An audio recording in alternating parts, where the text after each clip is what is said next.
Hello, shamanettes, and welcome to The Beauty Shaman. So today we're going to talk about sagging jowls. So this is a really big issue. I have many women walk into the green room and they start doing this. They start going, can you lift it? Like, what can you do? Like, get it up, go up, and it's hard, right? And I get it as women.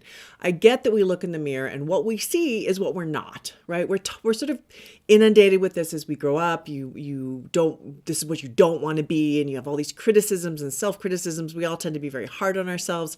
So I think it's really important when you look in the mirror to say, I love you. And to love the parts of yourself that you dislike. I know I work on this every day myself, and I know it's hard. On the other hand, it's just so challenging to look at our sagging jowls and go, what can I do? So I do have some strategies here that I'm going to share with you, what causes it, and some things that'll help to tighten that part of your face up. All right, so before we get started, please visit my store at thebeautyshamanstore.com. Also, sign up to my newsletter when you're there for insider information, tips, and discounts. And also hit the subscribe button and the bell in order to be alerted every time I upload a video. Let's get going. All right, so what causes our jowls to droop as we get older? What is the main cause? The main cause, and if you remember nothing, remember this, is a breakdown of the connective tissues. As we get older, our connective tissues start to break down. And what happens, and everything starts to droop. And that's just, it's kind of the law of nature. But we can do things to help strengthen the connective tissue in order to minimize this, okay? I'm outside of surgery. I'm not even going to go there. We're just going to talk about ways to build the connective tissue and to strengthen the muscles beneath your skin to help lift this part of your face. All right, so what are some of the things you can do to build connective tissue? That has to do with health. So the connective tissues, in order for them to be strengthened, it's starting from below, which is your general health. Your skin is the canary in the coal mine. It shows what's going on with your general health. So in order to strengthen connective tissue in this part of your body and all over, is to really take care of your health by taking the right supplements. I talk about this a lot. I'm going to touch on 2 supplements that I'm a firm believer in that I take large quantities of. One is vitamin C. This is the brand I really like. It's called Now. I take 4,000 to 5,000 milligrams a day. Each tablet has 1,000 milligrams. Many of you say I take vitamin C, but when I ask how much, you say maybe 1,000. That's not near enough, especially if you're postmenopausal. I would say really up it, and you'll notice a difference in the strengthening of your skin, interestingly enough. Vitamin C is the number one thing you can take. And getting sugar out of your diet is the number one thing you can do dietary-wise, because sugar really causes a great breakdown in our general health as well as our connective tissue. I know sugar is great. I had a cookie last night. Whatever, have a cookie now and again. Don't make that a regular habit because that does help to break down our general health. So, sorry. All right, so how do you build a connective tissue besides vitamin C? I would also say really taking more collagen. So you can take collagen in a vitamin supplement. Truth Treatments makes a really good collagen vitamin supplement. I don't have it in front of me, but that really helps. It's loaded with collagen.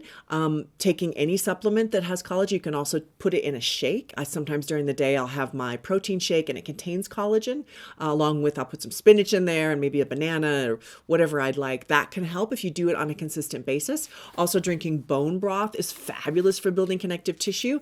This is bone broth concentrate by Beauty in the Broth. This comes to your front door, which is fabulous. Or you can, make your own. Mine turned out really nasty, but if you have a better method, then knock yourself out. Bone broth is huge for building connective tissues. That can really help. Taking retinol, also using retinol externally, can really help. So Retin A is the prescription strength retinol, but if you take retinol externally, so for example, this is the retinol I use. This is a 5% retinol. So again, Truth Treatments, I'm a big fan. You can use a retinol, just be sure that it is between 1% and 0.5%. If you go beneath 0.5% of the concentration levels of retinol, you won't see any difference at all. It really isn't going to do anything. It's like the steak without the sizzle, right?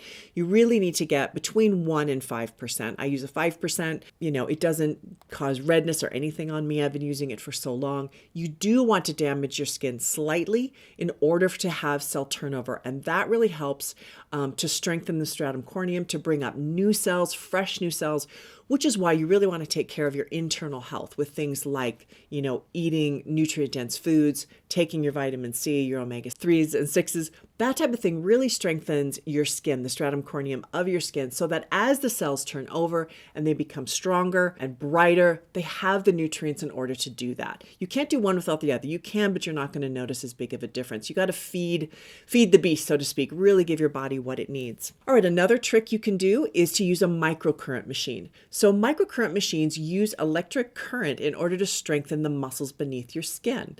If you use it consistently, or you can go to an esthetician, I'm an esthetician as well, and you can have them do it. They have stronger machines than what you can buy over the counter. Having said that, I do it myself. I use a microcurrent machine. This is the one I use. I use it about 3 to 4 times a week, just depending. I forget a lot because I'm lazy. But this is from Tooth Treatments. This is a great brand. You can also use New Skin also makes one. You can check my Amazon store down below, and that's where you can find links to all of that. Having said that, I think doing this every 2 to 3 times a week, like I said, or seeing an esthetician, you will notice over time, you will really notice it starting to strengthen. And you can do it especially on this part of your face, which is super great. Just take it and run it underneath your skin. A lot of times you have to use a conductor with this. I use a conductor called Electroderm. You put that on, it helps to conduct the electricity into your skin.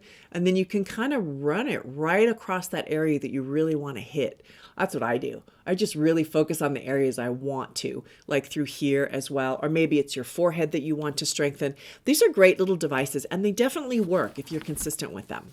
Another great trick is facial massage. Facial massage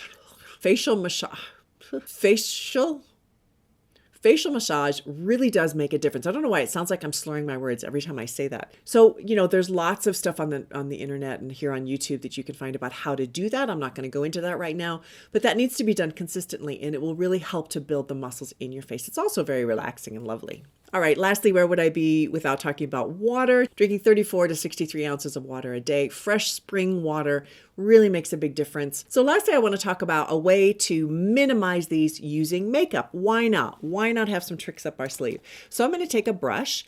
So this is one. It needs to be washed, but it's a good brush. And dip this into some contour or maybe bronzer. I would use a bronzer that isn't super iridescent because that would look a little weird. You want to get something that's fairly matte. Take this, dip it into your bronzer or your contour, and just run it right on that area. Just go like that. And it'll help to minimize those. You can even brush it a little bit just to make that a little bit darker. And you'll notice pretty quickly that it takes it way down. I hope this is helpful. Thank you so much for watching. Please write down any questions or thoughts you have below. Thanks for watching The Beauty Shaman.